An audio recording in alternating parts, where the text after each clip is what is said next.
Hello दोस्तों, welcome back to our channel. हम कक्षा 10वीं का चैप्टर नंबर 8 कर रहे हैं, जिसमें हमने प्रश्नावली 8.1 के कुछ सवाल कर लिए हैं। आज हम प्रश्न क्रमांक 6 को सॉल्व करेंगे। तो देखिए, प्रश्न क्रमांक 6 क्या बोल रहा है कि यदि कोण ए और कोण बी दो न्यून कोण हों, जहां कॉस ए बराबर कॉस बी, तो दर्शाइए कि कोण ए बराबर कोण बी। तो क्या करेंगे अपन इसमें इसमें उन्होंने बोला है कि दो कोण कौन कौन से, ए कोण और दो बी कोण, ये दोनों बराबर हो रहे हैं। तो हम इसके लिए क्या करें, हम सबसे पहले दो त्रिभुज बना लेते हैं।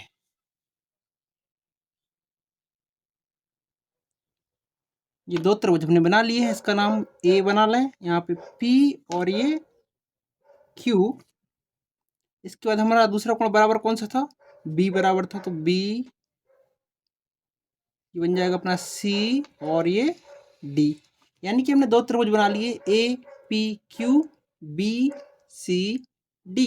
तो देखिए दोनों त्रिभुज बना लिए हमने। अब उन्होंने बोला है कि जहां पर कॉस ए बराबर कॉस बी, तो दिया है, जो लिख लेते हैं अपन।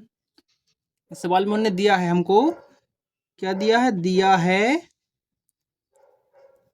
कॉस ए बराबर कॉस बी, ये दिया है अपने को। अगर देखिए कॉस ए और कॉस बी बराबर है, तो इस त्रिभुज में एक कोण यहाँ पर बन रहा है अपना, और दूसरे वाले त्रिभुज में बी कोण यहाँ पर बन रहा है अपना। तो देखिए इस कॉस ए बराबर कॉस सवाल में दिया हुआ है, तो ये त्रिभुज ए पी क्यू में कोण ए यहाँ पर बनेगा, और दूसरा त्रिभुज बी सी डी में कोण बी यहाँ पर बनेगा। तो उन्होंने दिया है कॉस ए बराबर कॉस बी। हम जानते हैं कि कॉस ए बराबर होता है आधार बटे कर्ण, और तो देखिए क्या हो जाएगा, इस त्रिभुज की बात करें, जब कोण ए है तो कॉस का मान क्या हो जाएगा, हमारे कॉस का मान हो जाएगा ए पी बटे ए क्यू। ठीक है। और जब कोण बी की बात करते हैं तो कॉस का मान क्या हो जाएगा, बी सी बटे बी डी। ठीक है, इतनी बात आपको समझ में आई होगी। अब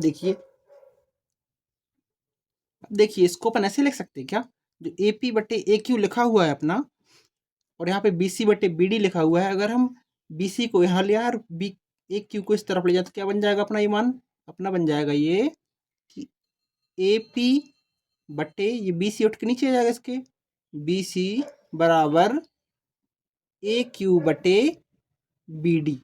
ठीक है।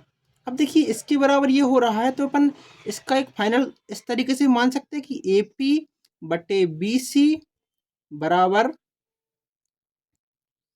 ए क्यू बटे बी डी बराबर एक के नियतांक मान लेते हैं हम। इसको समीकरण नंबर एक नाम दे दें। इसका मतलब यह हुआ कि ए पी बटे बी सी का मान भी के बराबर है, और ए क्यू बटे बी डी का मान भी के बराबर है।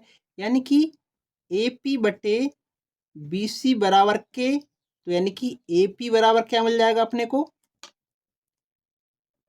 के बी सी। और इसी प्रकार इसकी बात करें तो ए क्यू बटे बी डी, दिखाई दे रहा है आपको, चलिए ठीक है, नीचे। हाँ, हमने क्या लिखा है अभी, हमने लिखा है कि अगर ए पी बटे बी सी बराबर के हो रहा है और ए क्यू बटे बी डी बराबर भी के हो रहा है, तो अपन ए पी बटे बी सी बराबर भी के लिख सकते हैं एक बार। तो अगर ऐसा लिख रहे हैं तो ए पी बराबर क्या हो जाएगा हमारा, बी सी इस तरफ जाएगा, तो ए पी बराबर हो जाएगा के बी सी। ठीक है। इसी तरह का ए क्यू वाला करें, ए क्यू बटे बी डी लिखा है बराबर में के है, तो इसका मान कैसा हो जाएगा अपना, ए क्यू बराबर के बी डी। ठीक है, इतनी बात आपको समझ में आई होगी। चलिए ठीक है, आगे बढ़े अपन।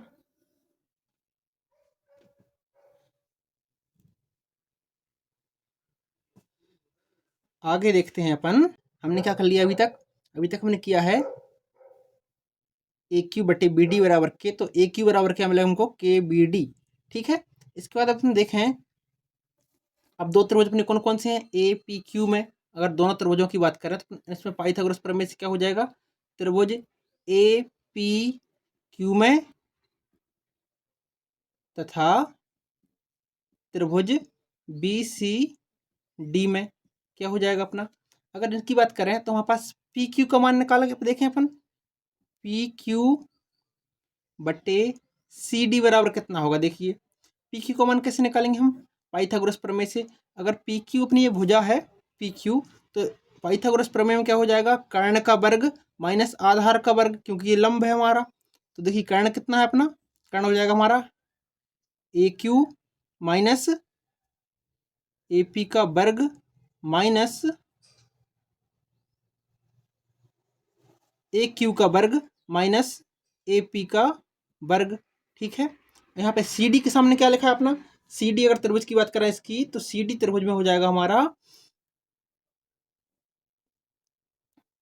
बी डी का वर्ग माइनस बी सी का वर्ग। समझ में आया साला, शायद ये सवाल आपको थोड़ा सा डिस्टर्ब कर रहा होगा, लेकिन हम बहुत प्यार से समझेंगे इसको कि आंसर क्या आ रहा है इसका। अब देखिए इसको अपन ऐसे भी लिख सकते हैं, हमने भी देखा था इस तरफ, दिखाई दे रहा है आपको, हाँ। जो हमारा ए पी का मान था के बी सी था, ठीक है, और ए क्यू का मान था के बी डी था, तो इसका मान रख लेते अपन।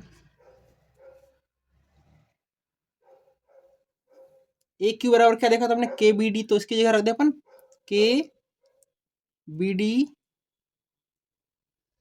का स्क्वायर माइनस ए पी का मान कितना देखा था, के बी सी का, के बी सी था तो के बी सी का स्क्वायर हो जाएगा। ये बट्टे में क्या चल रहा है अपना, करनी बी डी का स्क्वायर माइनस बी सी का,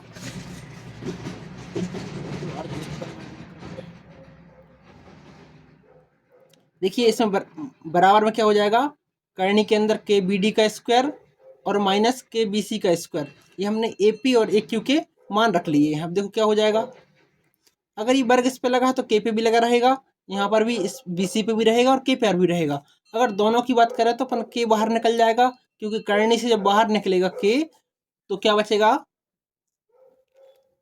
क्योंकि जब करनी से बाहर के स्क्वायर निकलेगा तो अंदर बाहर के बचेगा, बस अंदर क्या बचा अपने पास, बी डी का स्क्वायर माइनस बी सी का स्क्वायर बटे में करनी के अंदर बी डी का स्क्वायर माइनस बी सी का स्क्वायर। अब देखिए ऊपर और नीचे स्क्वायर संख्याएं समान है, तो अपन इसको कैंसिल कर देंगे, तो हमारा क्या बचेगा, इस तरफ लिखें इसको अगर हम, तो देखिए इस तरफ हमारा क्या बचेगा, पी क्यू बटे सी डी बराबर के। अब देखिए अभी तक हम देख रहे थे समीकरण, इसको 2 नंबर नाम दे दें। हम समीकरण नंबर 1 में देख रहे थे कि ए पी बटे बी सी बराबर ए क्यू बटे बी डी बराबर के था। अब यहाँ पे मिल गया हमको पी क्यू बटे सी डी बराबर भी के, तो यानी के का मान क्या हो जाएगा, अगर ये पूरा मान के बराबर है और ये भी के बराबर है, तो आपस में भी दोनों बराबर रहेंगे। ठीक है, तो क्या मिल जाएगा अपने को, समीकरण 1 व 2 से क्या मिलेगा, यहाँ मिलेगा हमको